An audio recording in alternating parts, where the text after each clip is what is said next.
PhD in 2026 worth it. हम बात करेंगे सैलरी के बारे में आफ्टर पीएचडी, स्टाइपेंड की बात करेंगे ड्यूरिंग पीएचडी, जॉब्स की बात करेंगे after PhD, mental pressure explained honestly. पूरे नेट पर पीएचडी के बारे में इससे बेहतर 2026 के लिए वीडियो आपको नहीं मिलेगा, तो वीडियो को लास्ट तक देखना फॉर गेटिंग प्रॉपर गाइडेंस, ताकि ऐसा ना हो पीएचडी में एडमिशन लेने के बाद आपको लगे मैं यार कहीं फंस गया, वैसा फील नहीं आनी चाहिए। तो यहाँ पर आ जाओ, पीएचडी डिमांड क्यों बढ़ रहा है, बहुत ज़्यादा बढ़ रहा है, क्यों, क्या रीज़न है? रीज़न ये है इंजीनियरिंग और एमएससी जॉब्स क्या हो रहा है भाई साहब, कम हो रहा है। Even MA job, MCom job, because उसके बाद भी पीएचडी कर सकते हैं यहाँ पर।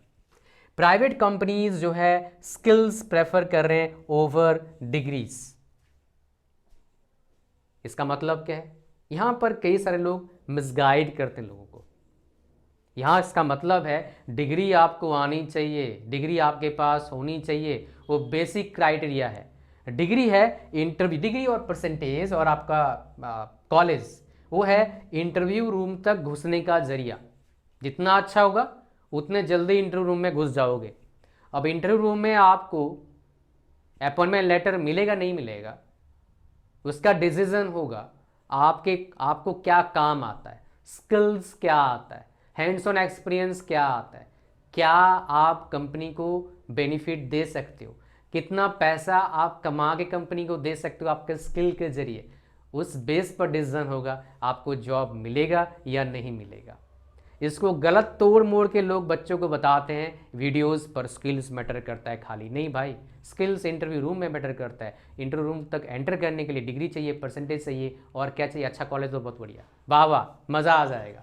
ठीक है, सो डेफिनेटली। और एक रीज़न क्या है, गवर्नमेंट जॉब्स बहुत इजीली मिल नहीं रहा है। और एक रीज़न क्या है, सो यहाँ पर क्या सोच रहे हैं स्टूडेंट, चलो भाई पीएचडी कर लेता हूँ, स्टाइपेंड मिल जाएगा, कितना मिलता है 38,000। अगर पीएमआरएफ में सिलेक्शन हो गया 75 पहले 2 साल, फिर 80, फिर 85, 5,000 हर 2 साल में बढ़ेगा, तो मज़े ही मज़े। तो ये सोचे लोग क्या करते हैं, पीएचडी ज्वाइन करते हैं। बट सच क्या है, पीएचडी में डेफिनेटली आपका क्या है, स्टाइपेंड मिलता है। पीएमआरएफ में डेफिनेटली वहाँ पर 75 फिर 5,000 रुपया पर 2 साल में बढ़ता रहता है, ये सच बात है। लेकिन प्रॉब्लम क्या है, पीएचडी एक बहुत अच्छा करियर प्लान सबके लिए नहीं है। क्यों? हाई रिस्क है। हाई रिस्क क्यों भाई साहब? बहुत टाइम लगता है, कई सारे परेशान होके 1 साल 2 साल पीएचडी करने के बाद छोड़ देते हैं, even they are doing PhD from top college. High commitment path जो मैंने आपको बताया, जिसके वजह से आता है भाई, कई कई लोग मैं जानता हूं जो पीएचडी कर रहे हैं टॉप कॉलेज से, 8 साल से पीएचडी ही कर रहे हैं। बताओ, 8 साल से पीएचडी कर रहे हैं भाई। गए जमाने में आए बूढ़ा होके, जब गए थे शादी में नहीं हुआ था, आए भाई साहब बच्चा क्लास 2 में पढ़ रहा है, पीएचडी कंप्लीट कईयों का तब भी नहीं हो पाता है, बहुत सारे का। तो ये थोड़ा सा समझ के जाना। तो यहाँ पर क्या है, stipend India 2 type, normal stipend 38,000 starting, फिर 40, फिर 42 ऐसे होता है। पीएनआर 2.0 एक काफ़ी अच्छा स्टाइपेंड मिलता है, लेकिन बहुत लिमिटेड बच्चों को मिलता है। 75,000 के आसपास स्टाइपेंड मिलता है। ठीक है, सैलरी जो असिस्टेंट प्रोफेसर का अलग होता है, प्राइवेट कॉलेजेस में काम कर अलग होता है, टॉप इंस्टीट्यूट्स में अलग होता है। लेकिन हम थोड़ा बात करते हैं, अब यहीं पर काम आता है एक स्टेप आता है, एडमिशन का प्रोसेस भी आपको पता होना चाहिए।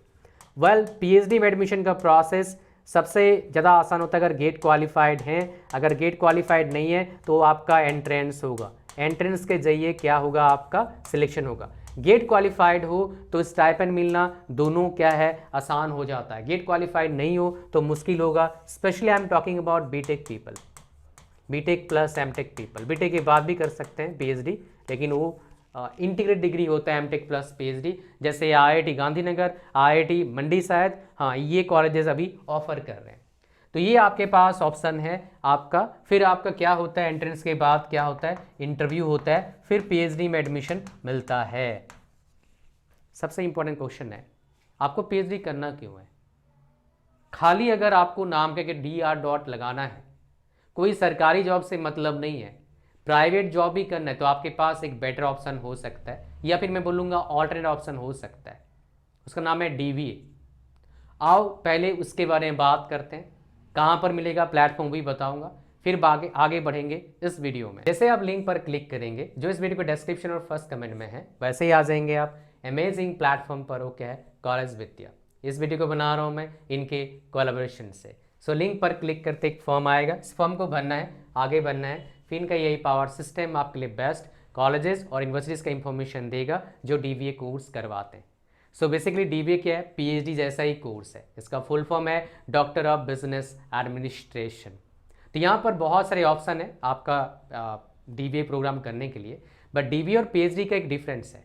DBA बाहर के कॉलेजेस और यूनिवर्सिटीज़ करवाते हैं, PhD इंडिया में होता है। DBA कोर्स जो है इंडिया में सरकारी जॉब के लिए वैलिड नहीं है, प्राइवेट जॉब में वैलिड है। बिकॉज प्राइवेट जॉब ग्लोबल जैसा होता है। आप कोर्स के बाद डियर डॉट टाइटल अपने नाम के आगे लगा सकते हो और अथॉरिटी शो कर सकते हो। बहुत इंटरेस्टिंग बात क्या है, एलिजिबल कौन है इसका फॉर्म को भरने के लिए? तो बेसिकली 3 साल आपका कोर्स का बेसिकली ड्यूरेशन होगा, 3 से 3 साल होगा। और अगर आपका एलिजिबिलिटी क्राइटेरिया ये ऑनलाइन होगा, आप यूजी करे हो, 3 से 5 साल प्लस का एक्सपीरियंस चाहिए। College to college, university vary करता है। और अगर आपने PG किया हुआ है तो कोई एक्सपीरियंस का नीड नहीं है। और एक कोर्स जो है जैसे मैंने आपको बताया कंप्लीटली ऑनलाइन होगा, 3 साल में होगा, बहुत ज़्यादा माथापैची नहीं होगा, टोटली प्रैक्टिस बेस्ड होगा। जॉब करते करते, बिजनेस करते करते इस कोर्स को कर सकते हैं आप। और EMI का ऑप्शन भी अवेलेबल है यहाँ पर। और एक इम्पोर्टेंट बात क्या है, वो क्या है, जो भी आपका DBA करेंगे है ना, उनके लिए स्पेशलाइजेशन चूज करना होगा। इसमें वाइड रेंज ऑफ स्पेशलाइजेशन है, including counting, applied finance, cloud computing, even आपके पास जनरेटिव AI भी स्पेशलाइजेशन है। इस स्पेशलाइजेशन से भी doctorate degree that is DBA आप कर सकते हैं। और भाई साहब, अगर आपको अपने नाम के आगे DR डॉट लगाना है, सिर्फ 3 साल का कोर्स है, ऑनलाइन कोर्स है, बाहर की यूनिवर्सिटीज़ करवा रहे हैं, तो ये ऑप्शन आपके लिए बढ़िया हो सकता है। बट अगर आपको सरकारी टीचिंग में जाना है, सरकारी जॉब में जाना है, फिर तो आप PhD करना। DBA जो कोर्स है उनके लिए वैलिड नहीं होता है। लेकिन नाम में डॉक्टर लगाना है, ऑथोरिटी शो करना है, प्राइवेट जॉब में हो, बिजनेस में हो, तो आपके पास ये बहुत अच्छा ऑप्शन हो सकता है। ये लिंक इसका कहाँ पर है? डिस्क्रिप्शन में है। नेक्स्ट हमारे पास जो बात आता है वो क्या आता है? सैलरी आफ्टर PhD के बाद सैलरी कितना होता है सर बताइए। वेल, अगर आप कॉलेज में जा रहे हैं, टॉप कॉलेजेस में, गवर्नमेंट कॉलेजेस में, या फिर सेंट्रली फंडेड कॉलेजेस में, स्टेट गवर्नमेंट कॉलेजेस में अलग सैलरी मिलता है। सेंट्रल फंडेड जो गवर्नमेंट ऑफ इंडिया का फंडेड कॉलेज है, नेशनल इंपॉर्टेंस है, इसे IITs NITs कुछ IITs उनमें अलग सैलरी मिलता है। उनमें स्टार्टिंग सैलरी असिस्टेंट प्रोफेसर का 1,20,000 के आसपास होता है। 1 लाख तक लगभग कम से कम मिल जाएगा in hand, including all other facilities like accommodation और बहुत सारी फैसिलिटीज़ मिलता है भाई। बच्चों को, आपके बच्चों की फैसिलिटी मिलेगा, मेडिकल फैसिलिटी सारे मिलते हैं। प्राइवेट कॉलेजेस में सैलरी होता है 50-60 हज़ार से लेके 70-80 तक सैलरी जाता है। If you have just completed PhD from IIT, 80-90 तक जाएगा। 1 लाख बहुत अच्छे कॉलेज से आपने पढ़ लिया, वो बहुत कम बच्चों को मिलता है। अगर आप अदर देन टॉप IIT से करते हो तो 50-60-70 तक एक्सपेक्ट कर सकते हैं प्राइवेट कॉलेजेस और यूनिवर्सिटीज़ में, इंक्लूडिंग और अदर कॉलेजेस अदर देन सरकारी कॉलेजेस। अगर आप बात करेंगे स्टेट गवर्नमेंट कॉलेजेस में, तो स्टेट का जो पे स्केल है उसके हिसाब से कम 70-80 तो मिलेगा। उसके बाद फिर अलग अलग जगह पर अलग अलग सैलरी होता है। फिर टाइम के साथ साथ आपके ग्रेड पे के हिसाब से, बेसिक के हिसाब से आपका क्या होता है, सैलरी बढ़ता जाता है। अगर हम बात करेंगे टॉप इंस्टीट्यूट्स में, अगर आप जाते हैं टॉप प्राइवेट में, तो 1,20,000-30 हज़ार हो जाएगा भाई, पॉसिबल है। लेकिन उसका जो वैकेंसी होता है बहुत कम होता है ऐसे पोस्टों के लिए, बिकॉज कुछ ही लोगों को हायर करते हैं, बट वो पॉसिबिलिटी है। PhD के बाद और एक जगह पर पॉसिबल है, वो क्या है, R&D डिपार्टमेंट। लेकिन उसका जो हायरिंग होता है हर साल सेम नहीं होता है। मेरे एक नोन ने PhD कंप्लीट करा टॉप IIT से, उसके जो जस्ट सीनियर थे उनका R&D में हो गया 18-20 लाख पैकेज में, काफ़ी लोगों का। उसके टाइम में एक भी R&D के लिए जॉब नहीं आया, उसको फोर्सफुली क्या करना पड़ा, दूसरे जॉब में जाना पड़ा। कहाँ, वो कभी और बात करेंगे। तो post doctorate fellowship after PhD India और आपसे इंडिया पॉसिबल है, इसमें अच्छे पैसे मिलते हैं, आप कहीं भी जा सकते हैं जहाँ पॉसिबिलिटी लगता है आउटसाइड इंडिया जाना है। बट रेसिज्म का थोड़ा प्रॉब्लम फेस करते हैं लोग, कई सारे लोग मेरे को बताए हैं, तो आप उसको अगर हैंडल कर सकते हैं आप जा सकते हैं। इंडिया में भी रेसिज्म हो सकता है भाई, लेकिन वो बहुत लो लेवल का होता है, ना के बराबर। बिकॉज मैं गया था डिफरेंट जगह पर, एक्सेप्ट हिमाचल प्रदेश, मुझे हर जगह पर थोड़ा थोड़ा रेसिज्म फेस करना पड़ा है, बट काफ़ी लोग सपोर्ट भी करते हैं, काफ़ी लोग बहुत प्यार भी करते हैं, तो उसको भी नेगलेक्ट नहीं कर सकते हैं, ठीक है। वो इंडिया में पॉसिबल है, बाहर का पता नहीं भाई, बाहर का रेसिज्म ही सुना है, प्यार वाला बात तो मेरे को बहुत कम लोगों ने बताया है। मेंटल प्रेशर की बात करेंगे, डेफिनेटली पीएचडी के दौरान काफ़ी मेंटल प्रेशर आपको हैंडल करना पड़ता है, तो योगा चालू कर देना, स्पेशली ओलोम विलोम। कई सारे लोगों का स्ट्रेस की वजह से बीपी हो जाता है, ये रियलिटी बता रहा हूँ, जो भी पीएचडी कर रहे हैं उनकी बात कर रहा हूँ, कई लोग मेरे कांटेक्ट में रहते हैं, इवन ड्यूरिंग पीएचडी वो मेरे पास आते हैं, बोलते हैं सर बस नाम और कॉलेज का नाम बताना, नहीं तो हम फंस सकते हैं, ऐसे बताता नहीं भी, हालांकि किसी का नाम बता नहीं, ये जो मेरे 1-to-1 में नेवर शेयर। आइसोलेशन, सुपरवाइजर का प्रेशर भी रहता है, काफ़ी बार प्रेशर फील करते हैं। कैरियर अनसर्टेनिटी, क्या होगा उसके बाद, जब पीएचडी में एडमिशन लेते हो ना तब पता लगता है रियलिटी। मैं एग्जांपल देता हूँ, मेरे खुद के लाइफ के एक्सपीरियंस से। मैं एक टॉप कॉलेज में गया था पीएचडी करने के लिए, मेरा हो भी गया था सिलेक्शन रिटन में। जब रिटन में सिलेक्शन होता है, आपका कम्युनिकेशन स्किल अच्छा है तो फाइनल सिलेक्शन हो जाएगा। फाइनल में गया, मैं उनसे बात किया और मैंने उनके मुँह पे बोला कि मैं ज्वाइन नहीं कर सकता सर। क्यों? बिकॉज मैं जो पीएचडी वहाँ पर कर रहे हैं उनकी सैलरी मैं जो कमा रहा था बहुत कम है।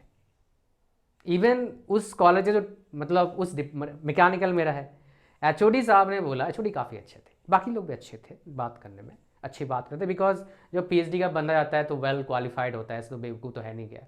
तो उन्होंने बोला आप तो मेरे टीचर से ज़्यादा कमाते हो। जब उनको बोला इतने कमाता हूँ मैं, तो तब भी मैं सोच रहा था लेने का, लेकिन उन्होंने एक बात बोला कि आप काम नहीं कर सकते टेक्निकली, मतलब लीगली आप काम नहीं कर सकते, हम अलाउ नहीं करेंगे आपको काम करने के लिए। और एक बोला आपको कैंपस में ही रहना होगा, और इसलिए पीएचडी ज्वाइन करा था क्योंकि मेरे को बाहर रहना था, मेरे फैमिली को लाना था मेरे साथ, मम्मी को, बाकी लोगों को, बिकॉज मम्मी को प्रॉब्लम होता है हेल्थ इशूज़, वो चाहिए था होम मेड डॉक्टर चाहिए था उनको उस टाइम, प्रॉब्लम ऐसा ही था, ठीक है। अच्छा, आप बोलेंगे आप डॉक्टर कब से बन गए? मेरे भाई इतना तो नॉलेज है ना, कहाँ पर क्या हो सकता है। अच्छा, हु शुड डू पीएचडी, किसको पीएचडी करना चाहिए, ये बात गलत है। जिसको रिसर्च पसंद है, जिसको टीचिंग पसंद है, जिसको क्विक मनी नहीं चाहिए, लॉन्ग टर्म में पैसे कमाना है, क्या पता है पीएचडी करने जा रहा है कोई नया प्रोडक्ट बना ले, ऐसा हुआ है इंडिया में, बाहर भी। भाई एआई फील्ड में देखो ना, परप्लेक्सिटी जो है आपका, उनके जो फाउंडर हैं वो पीएचडी वाले हैं, कितने हज़ार करोड़ कंपनी बना लिया कितने शॉर्ट टाइम में, बताओ। तभी बना पाया जब क्विक मनी बना उनका, लेकिन पहले स्टडी करा, टाइम लगा, पेशेंस के साथ काफ़ी साल, तब बना आपका। So most B important before PhD, अपने आप के क्वेश्चन पूछना है, क्या मेरे पास 5-6 साल टाइम है तरीके से काम करने के लिए? क्या मैं प्रेशर हैंडल कर सकता हूँ? क्या मैं सच में इंटरेस्टेड हूँ रिसर्च में या फिर एकेडमिक्स में? अगर ये सच में है तब जाओ, ऐसा तो नहीं कुछ नहीं हो रहा है इसलिए पीएचडी करने जा रहा हूँ, तब आप प्रॉब्लम में फंस सकते हैं। That's it for today's video, thank you very much. और कॉलेज विद्या का link for DVA course description और फर्स्ट कमेंट में, डू चेक इट आउट। मिलते हैं नेक्स्ट वीडियो में, thank you very much, God bless you all, bye bye.